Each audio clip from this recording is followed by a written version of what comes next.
Welcome, curious minds, to another deep dive. We often talk about international institutions, Yeah. as these pillars of a just global order. They're meant to uphold universal principles, human rights, fairness, justice. Right, the ideal picture. Exactly. But what happens when the reality on the ground, well, for some nations at least, seems really different from that promise? What if, instead of impartial judgment, you hear accusations of manipulation, of strategic pressure? That's a critical question. Okay, let's unpack this. Today we're diving deep into a really important conversation. It's about human rights, international institutions, and these complex accusations of double standards and how the world is run. Mm-hmm. We have some sources here that present a very specific viewpoint, mainly from Eritrea, challenging how bodies like the UN Human Rights Council operate. That's right. Our mission today is really to explore these concerns, how international institutions might be, well, manipulated by powerful states, how they could become tools for strategic goals rather than, impartial guardians of universal human rights. And the core of this comes from sources titled Eritrea's Rebuttal, UNHRC Politicization and Sovereignty. Yes, featuring statements from Ambassador Sofia Tesfamariam and Eritrea's Minister of Information, Yemane Gebremeskel. They offer a really sharp critique of the UNHRC's practices. So why should you, our listener, care about this? Well, understanding these dynamics helps you grasp the real politic, the sort of power games that often happen behind the scenes in global governance. Absolutely. It lets you see different perspectives on how human rights are applied or maybe not applied, and that has huge implications for international cooperation, for trust. For the whole system, really. It's Yeah. about looking beyond the headlines. Precisely. And the sources argue quite forcefully that this selective use of human rights, this instrumentalization, it fails to apply universal standards fairly. And this, they say, creates a deep crisis of credibility, especially for entities like, say, the European Union. In the eyes of many nations, particularly in the global south, it challenges that whole idea of neutrality. Okay, so let's get into the specifics. Our sources start with Eritrea's direct challenge to a specific UN Human Rights Council resolution, HRC 59, which targets Eritrea. Right. Ambassador Sofia Tesfamariam argues it lacked a strong, credible, or unified mandate right from the start. What does that actually mean? What's the evidence? Well, the ambassador's point, as laid out in the sources, taps into a long-running concern. It's not just about this one resolution. It's about the whole way engagement happens in these bodies. Okay. The main piece of evidence they highlight is the vote itself on HRC 59.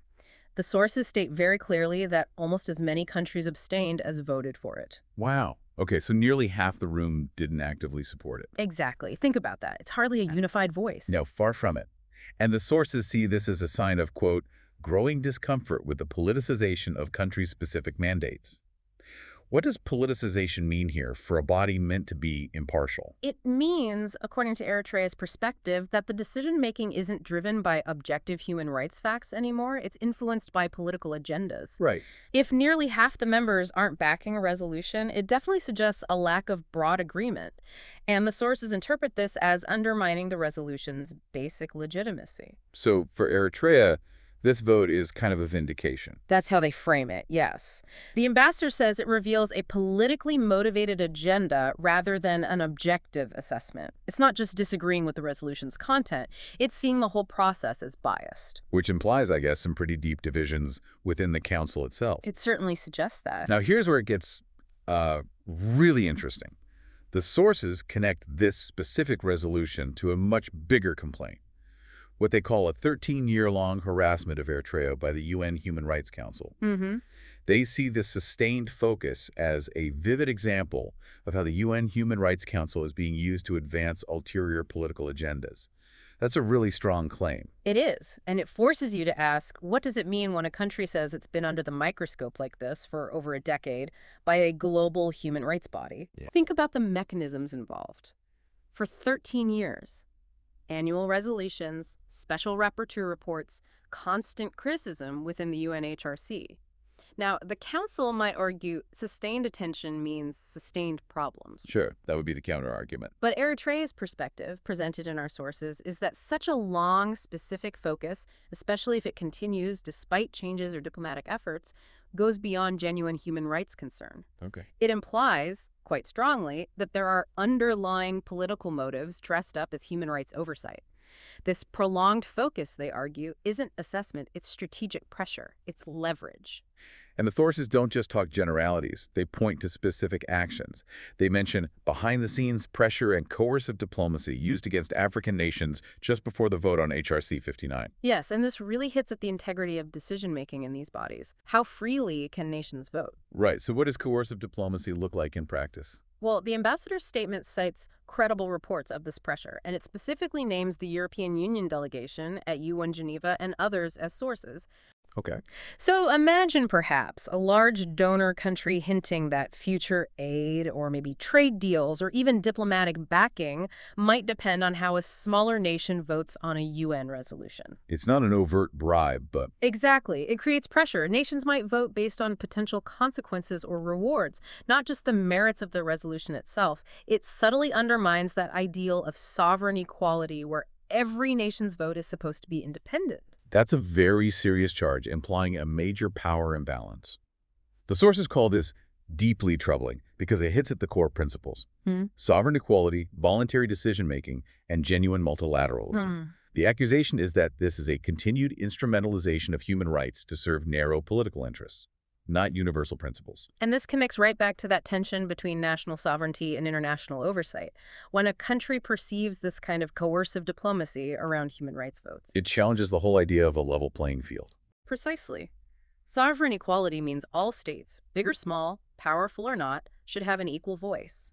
If powerful states are seen using human rights mechanisms to push others around, it erodes trust. And trust is essential for cooperation. Absolutely. The sources argue this turns the UNHRC from a forum of equals into an arena where power politics rule, alienating nations that value their independence. Okay, building on that, the sources then zoom in on the Special Rapporteur's mandate on Eritrea. They frame this mandate not as objective, but as something else entirely. Yes, they state its continued existence is not driven by objective human rights concerns. So what is driving it, according to them? It reflects the geopolitical power imbalance characterizing the Council's operations. That's the quote. Geopolitical power imbalance. It suggests these human rights tools, meant to be impartial, can actually become battlegrounds for influence. A special rapporteur, remember, is an independent expert appointed to investigate and report. Right, supposed to be neutral. But the sources claim a small group of Western states has outsized influence over mandate renewals for Eritrea. And they accuse these states of using human rights mechanisms as instruments of foreign policy, not for genuine dialogue or helping improve things. Instruments of foreign policy, and that's a direct accusation of weaponization. It's a very strong claim, yes. It suggests a deliberate use of human rights for strategic gain, challenging the very legitimacy of how these institutions function in practice.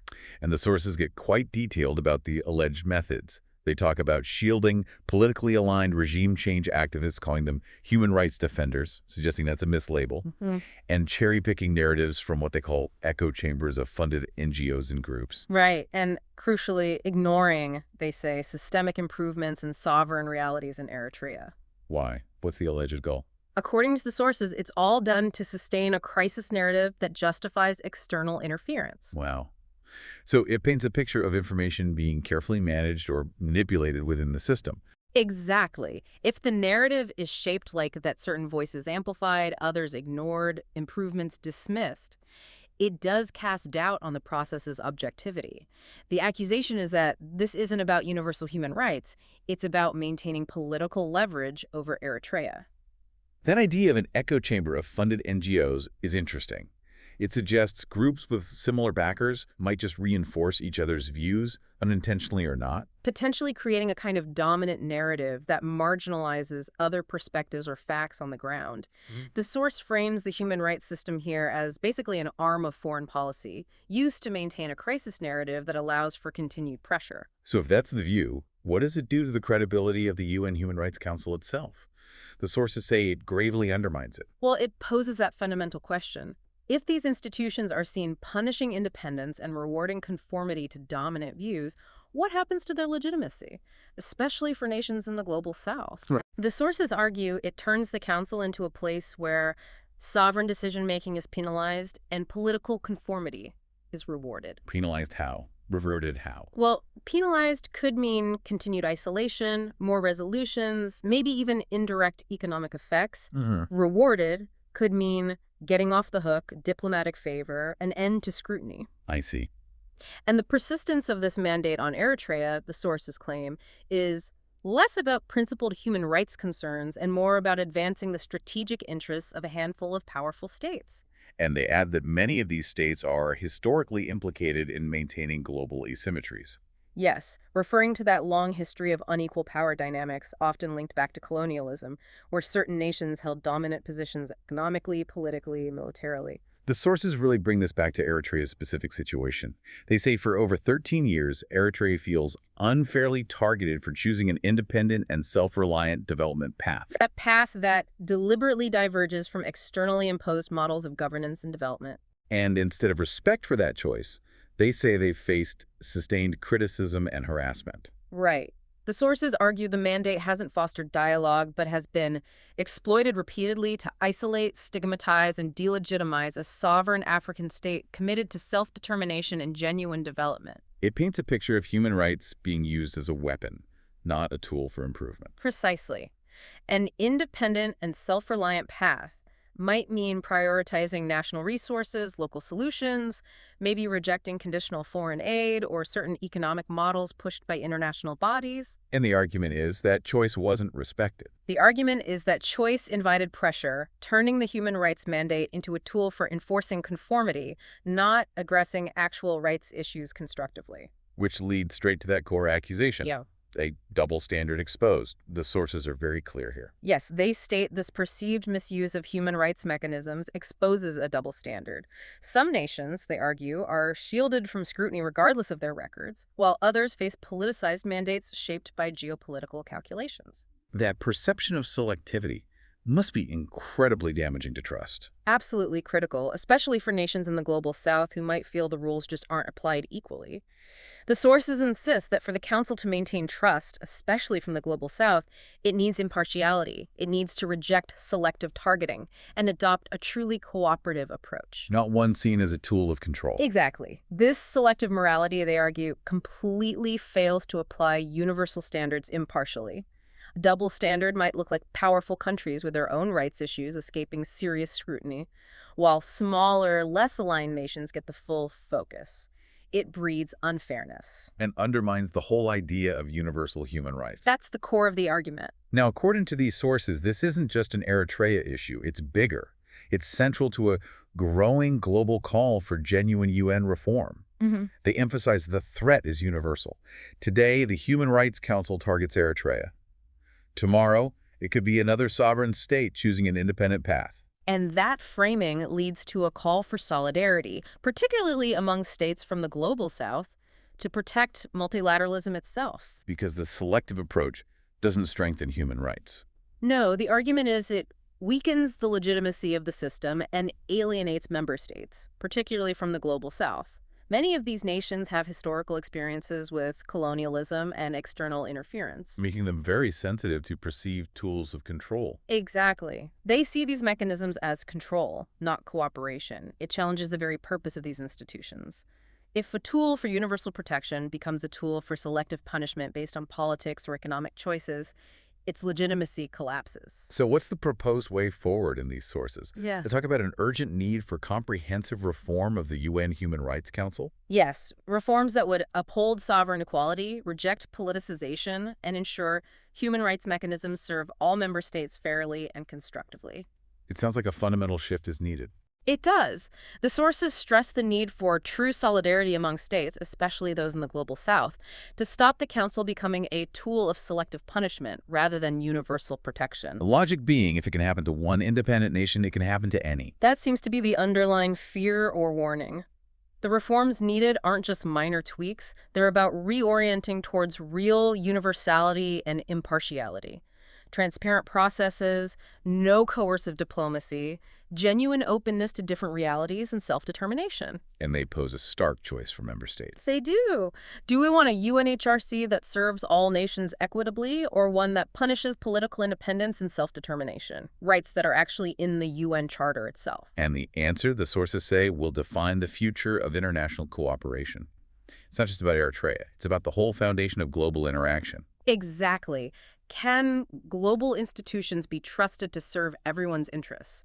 It defines whether multilateralism works, or if it's just another arena for power politics, deepening mistrust and inequality, a huge challenge to the ideal of an equitable world order. Now, to sort of wrap things up, our sources include a really powerful statement from Eritrea's Minister of Information, Yemeni Gebremeskel.